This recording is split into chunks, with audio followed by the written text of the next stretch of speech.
Alright guys, welcome to 9.6 day 3. So far we've learned the quadratic formula, negative b plus or minus the square root of b squared minus 4ac all over 2a. So we practiced with that on Friday, and then yesterday you applied it to real world situations and you realized that sometimes answers just don't make sense when we put them in context. And then today we're going to learn about what's called the discriminant. And we'll get to that in just a second. I'm gonna have the teacher pause the video here in just a second, and I want you to spend a good, probably at least 5 minutes, and then if people are still working, then we can stretch this out to maybe 10 minutes. But spend a healthy amount of time getting your notes up to date.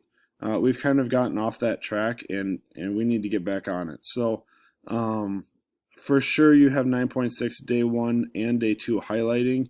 A 9.4 summary question mark. Basically everything through 9.4 should be highlighted and summarized. And the question is, does it need a summary because we've had, multiple parts, stuff like that.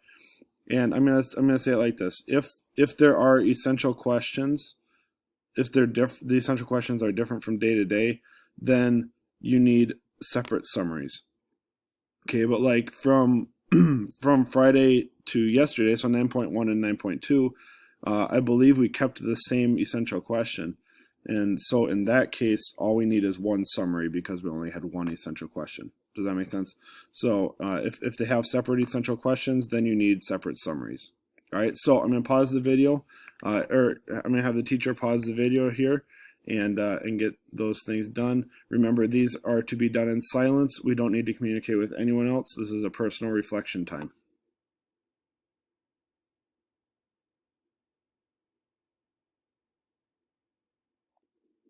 All right, we're back.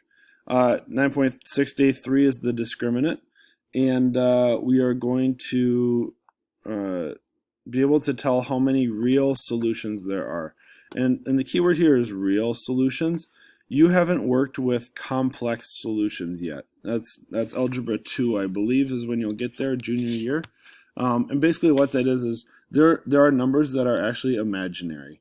And I know it sounds like a dumb concept, but there actually are imaginary numbers.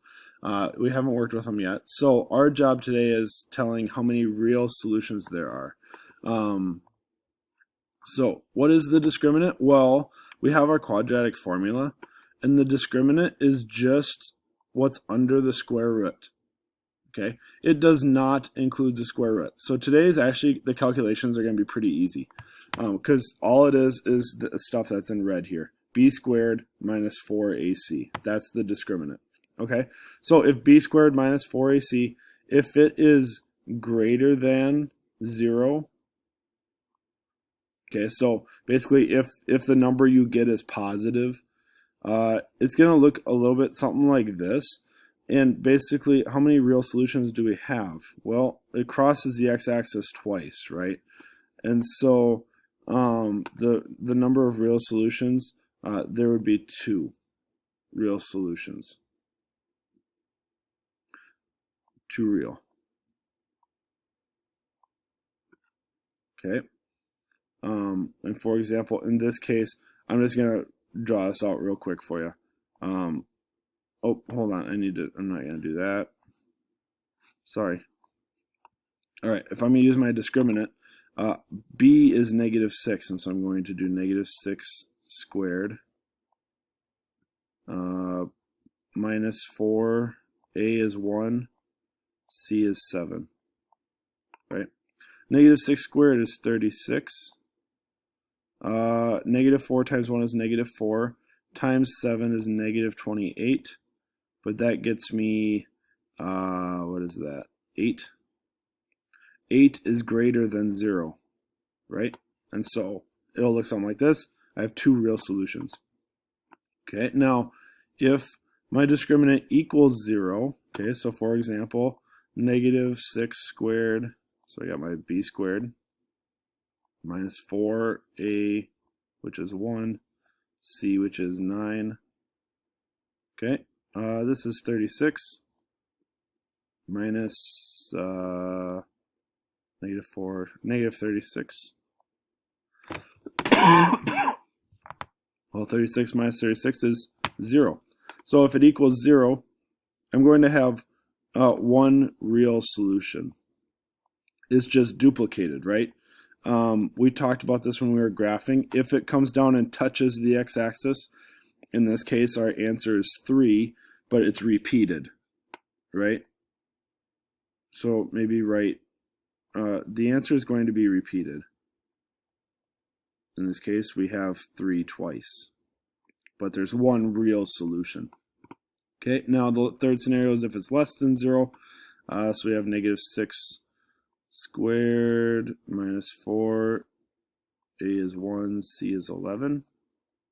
Okay, so here we have 36 minus 44. Well, that gets us a negative 8. Oh, negative 8, which is less than 0. And so in that case, you know, and we look at this graphically, does it even cross the x-axis? No, it doesn't. And so normally we would write no solution, right? There are 0 real solutions, and so you can write no solution. The answers here are actually imaginary. All right, so let's get into it here. Using the discriminant, how many real number solutions does this equation have? First question, is it in standard form? No, it is not. We have to move the negative 5 over. Okay, so 2x squared minus 3x. We add 5 to both sides. So we get plus 5 equals 0. All right, now, if you're still in the habit of writing these out, that's awesome. And go ahead and keep doing that. I think that's a great method to just get your thoughts collected right away. Okay, before you plug it in. So we have b squared minus 4ac. So b squared is negative 3 squared minus 4a and c is 5. Okay, negative 3 squared is 9. A quick reminder, if you're using your calculator, you need parentheses or else it's going to give you the wrong answer. Negative 4 times 2 is negative 8. Negative 8 times 5 is negative 40. Right? Yeah. And so we end up with negative 31. That number is less than 0. It's a negative number, right? And so here we have no real solutions.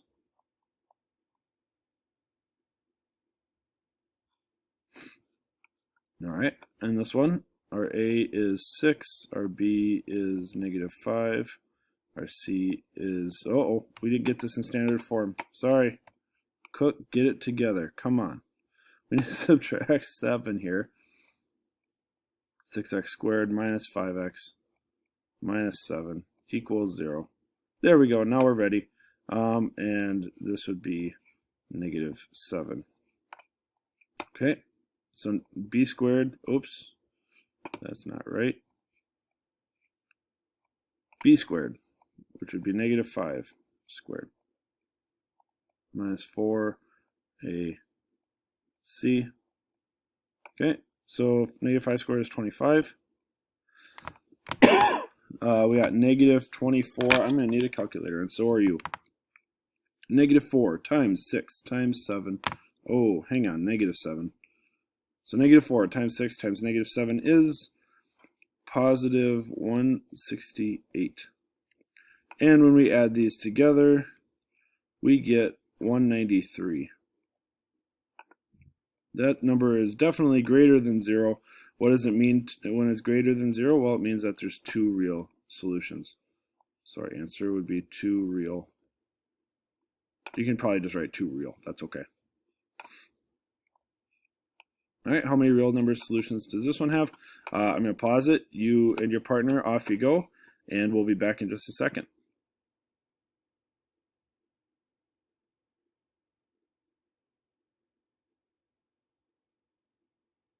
All right, welcome back. Hopefully yours matches up with mine. We had 8 squared minus 4 times 1 times 16. That's 64, and then this is negative 64, which is 0. And that means we have, if we look, if it equals 0, we have one real solution. All right. Now, We'll be clear today. With the discriminant, you're not finding what the solution is. All it's telling you is if you have 2, 1, or 0 real solutions. That's all the discriminant tells you. It doesn't tell you what those are. But it's useful if we're graphing to just, determine how many real solutions we actually have. All right. Sorry. All right, the homework, you're going to get a discriminant worksheet. It shouldn't take you all that long. And then, do you have missing work from 9.3 until now? Last question, are your notes up to date? Okay, those 3 things you should have plenty to work on. The rest of the week, we're going to do review. Friday is your test. I also want to remind you that the retake and missing work deadline is Friday. Anything after 2:45 on Friday. I take that back. If you're retaking Friday afternoon, that's fine. But it needs to be scheduled before 2:45 on Friday. And anything missing work after 2:45 is not going to count. So make sure you get it in. All right, guys, I apologize for being gone this week. I did end up getting selected to be on the jury, so I'll be probably gone through Thursday. I will be very spotty with my email responses, so if you have questions, there are other math teachers in this building that are super friendly and super nice, and they understand the situation, and they're willing to help you if you need help. I don't want to just leave you out to dry here. There are others that are willing to help you. All right, Mr. McVie teaches this class. Miss Fuller teaches this class. Mrs. Rose teaches this class. Miss Levering and Mr. Fredrickson would also be more than willing to help you out. So they understand the situation, and if you need help, please reach out to them as well. All right. Thank you, guys.